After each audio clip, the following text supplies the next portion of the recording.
What up, Long Beach? Welcome back to your home for everything local sports. It's JJ. This boys basketball highlight brought to you by Naples Rib Company, the perfect place to cater your team's next event. We have got a clash on Saturday in Compton, Division II State boys basketball taking on Hanford. Tar Babes, using their newfound defensive prowess here in the 2-3 zone, recently held Elsinore to 3 points in the third quarter of their first round win, while Hanford's going to blind you with their warm-ups and then suffocate you with their full-court defense press. 11-game winning streak in which they're allowing only 40 points per game to their opponents. Living up to its billing, these two teams were living in the passing lanes. Too many turnovers for me to count. Two teams with extended defense means fewer offensive possessions for both sides. Points that were scored were well earned, but more often than not, this game turned into, well, this. A lot. 9-9 at the end of the first quarter. We go to the second, where a little bit more offense. Tar Babes staying strong in the paint in the second quarter, and through the storm comes the Squalls. Anthony Squalls an easy two, then a very important three here to push the lead, and then on the offensive rebound with the wrist motion. 7 points in the second quarter for Squalls. Compton is up 25-18 at the break. Third quarter, though, Bull Pups came out barking in the third.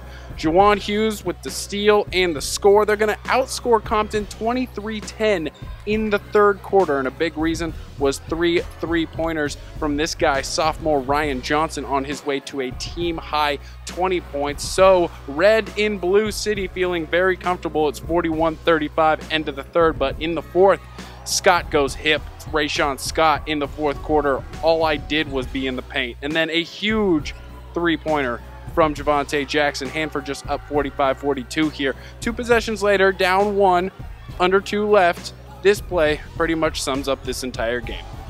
It's not pretty. It's a lot. It's just not very pretty. Scott is going to finally get fouled after he gets the rebound off the JJ miss. He hits both on his way to game-high 24 points. Bullpups earn the same trip to the line at the other end. However, they're going to miss both, but Compton is going to be called for traveling on the rebound. Hanford misses the shot on the inbound, so Tar Babes still up 1. Rue Lewis with the rebound. He's going to give it to Cameron Swint, and he's going to go all the way. Swint coast to coast. Compton up 3, 49-46, but do not take a breath yet. Bullpups pushing the other way, and onions from Lorenco. We are tied 48-48, about 45 seconds left. Swint full of swag now, but the leaner is not going to fall, and after a timeout, game still tied, but Hanford can't find anything worthy of a last shot. Well, there is this. Ugh. Going to overtime, tied 48-48 in overtime. Deft passing was the key as Cole Tabor and Javonte Jackson go back and back, trading easy buckets. Again, the key was in the paint, proverbially and figuratively. 52-52 here with under 30 to play. It's Swint. Again, he's going to go on the drive for the win, but can't get a clean shot. And again, the Pups are out running. They don't call a timeout. But they're going to miss more shots at glory than the Galveston, Texas DA. Oh, Lewis is going to pull down the offensive rebound in this tie game. He's going to get fouled. There are under 4 seconds left in this ball game.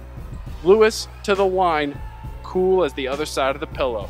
Drains both free throws, so Hanford calls a timeout. They're down 2 with under 3 seconds now, and this is going to be the last shot you see from, well, for Hanford fans, a forgettable game, and for Compton fans, forgettable as well. Coach Tony Thomas said after the game, quote, "That was one of our worst games of the year, effort-wise," end quote. Well, they will have a chance to get right against La Mirada, the team they beat in the semifinals of the CIF Southern Section just a week ago.